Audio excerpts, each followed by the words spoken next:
Ya, baik. Untuk melihat pergerakan IHSG di hari ini begitu Syafina yang juga nampaknya cukup fantastik karena memang ditopang oleh data dari pertumbuhan ekonomi kita yang mana juga di atas ekspektasi pasar 5,72%.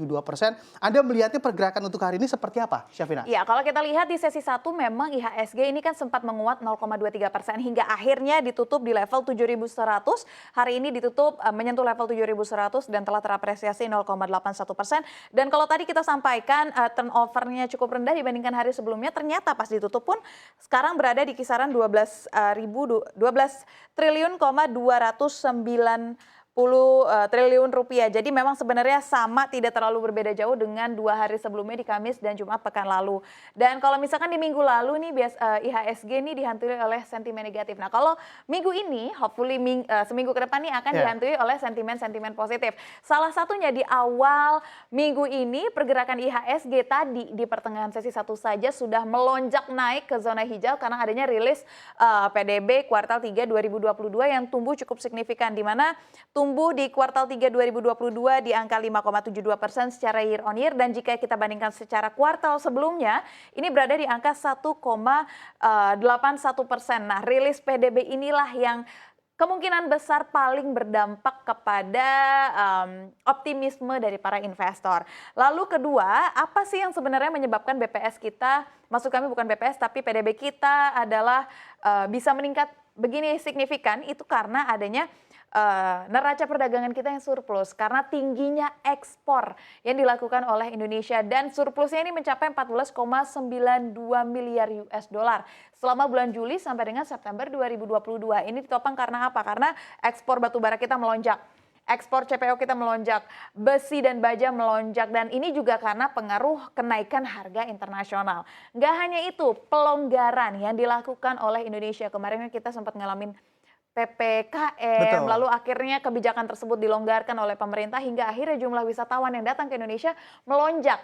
Ini mencapai, lonjakannya ini tumbuh 10.746,2%. Ini angka yang luar biasa besar. Makanya nggak heran kalau sekarang Bram jalan-jalan ke Bali, ke Lombok, atau Rame mungkin ya? Jakarta aja sekarang udah rame banget sama wisatawan gitu. Tetapi memang kejayaan IHSG hari ini tidak terlalu signifikan berdampak pada rupiah. Rupiah memang menguat hari ini menjadi salah satu yang paling kuat dibandingkan dengan mata uang Asia lainnya, dibandingkan dengan mata uang Asia lainnya begitu. Tapi memang masih belum bisa menembus level 15.500. Itu dia tadi, kita menguat aja masih di level 15.700-an gitu kan. Padahal hari ini sempat menguat di 15.600 begitu. Jadi ya memang rupiah masih berusaha untuk menguatkan diri gitu kan.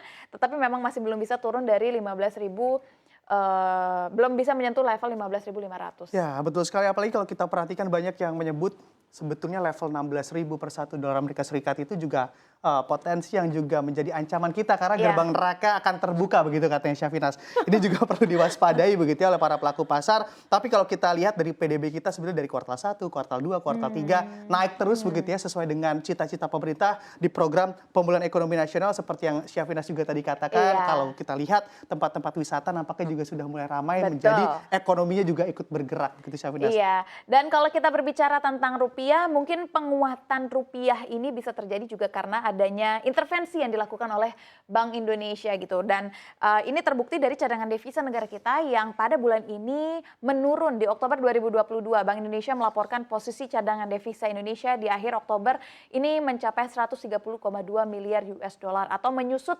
600 juta US dollar jika dibandingkan dengan posisi di bulan sebelumnya, yaitu di angka 130,8 miliar US dollar. Ya, lagi-lagi ini dipengaruhi karena Bank Indonesia menggunakan cadangan devisa kita untuk membayar utang luar negeri, lalu juga untuk stabilisasi rupiah di dalam negeri gitu. Oke, nah ini cadangan devisa sebetulnya juga harus sangat dijaga betul ya, Iya. Syafina, karena memang kalau kita lihat juga potensinya atau kekhawatirannya di mana neraca dagang kita juga akan menyusut karena harga batu bara dari sejumlah komoditas yang mana juga menopang dari kondisi perekonomian kita juga mulai lesu begitu ya. Kita lihat batu bara yang mana juga dari level tertingginya di 400-an sekarang sudah menyusut juga. Dan yang perlu diwanti-wanti oleh pemerintah kita di mana juga bisa melihat peluang dan juga mengantisipasi hal yang mana juga akan berdampak pada perekonomian kita. Dan kalau kita lihat juga untuk sentimen dari luar negerinya seperti apa sih, Chef? Iya, jadi yang mungkin bisa menjadi sentimen luar negeri dan berdampak pada investor dalam negeri ini adalah adanya ya bukan kekhawatiran ya, lebih ke harapan mungkin ya Oke. dari para investor yang berharap bahwa sepertinya nih The Fed bisa jadi akan mulai melonggarkan kebijakan moneternya karena ini juga bentuk dari respon rilis data tenaga kerja yang dikeluarkan oleh Amerika Serikat di mana rilis ini tenaga kerja pada Oktober 2022 ini naik.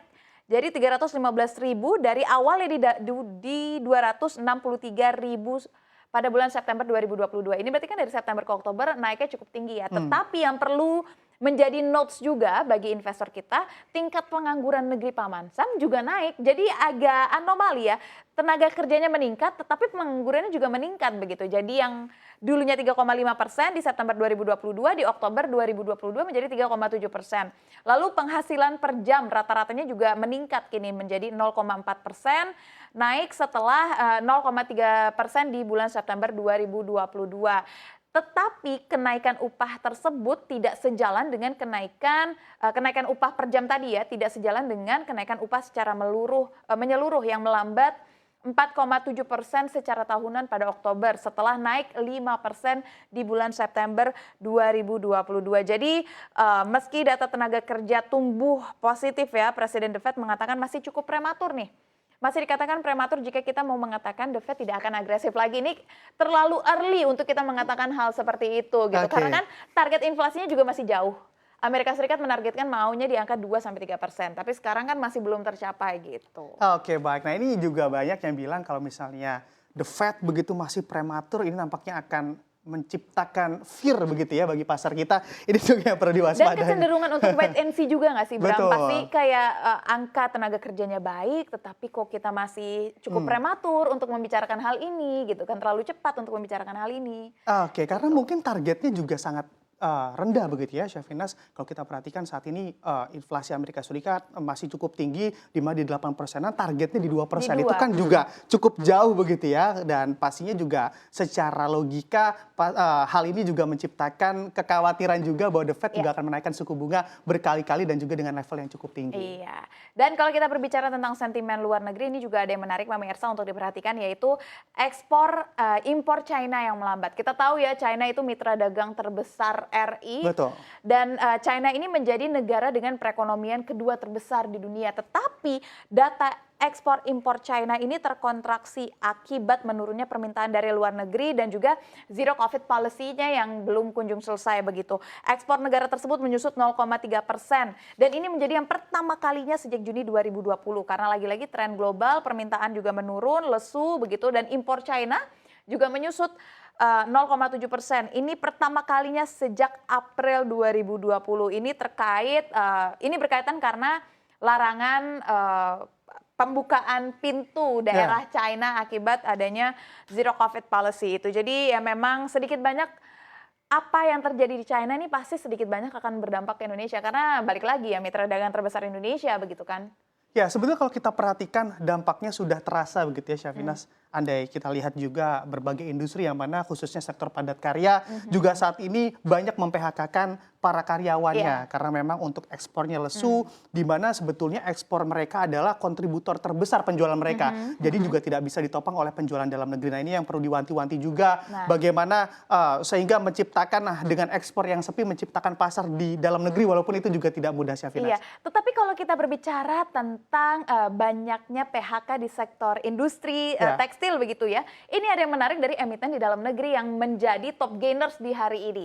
Kenapa? Karena top gainers di hari ini justru datang dari sektor consumer cyclical, tepatnya emiten PBRX atau Pan Brothers Tbk yang secara mingguan ini bisa dilihat ya, PBRX, belum dibuka grafiknya, PBRX ini sudah terapresiasi selama 1 minggu, ini di 100,4% nilai sahamnya. Wow, ini cukup tinggi kan, di hari ini sendiri PBRX sudah terapresiasi 24,4%. Dan kalau misalkan tadi saya sempat melihat fundamentalnya, earn per share-nya di kuartal 3 tahun 2022 ini meningkat sangat signifikan jika dibandingkan dengan kuartal tahun sebelumnya dari tahun 2019 sampai 2021. Jadi di kuartal 3 2019 sampai 2021 tuh hanya di kisaran 15 sampai 18 rupiah saja, tetapi di kuartal ketiga tahun 2022 ini mencapai 22 rupiah. Ini artinya kan ada peningkatan bisnis Ya. ataupun usaha ya di tengah sentimen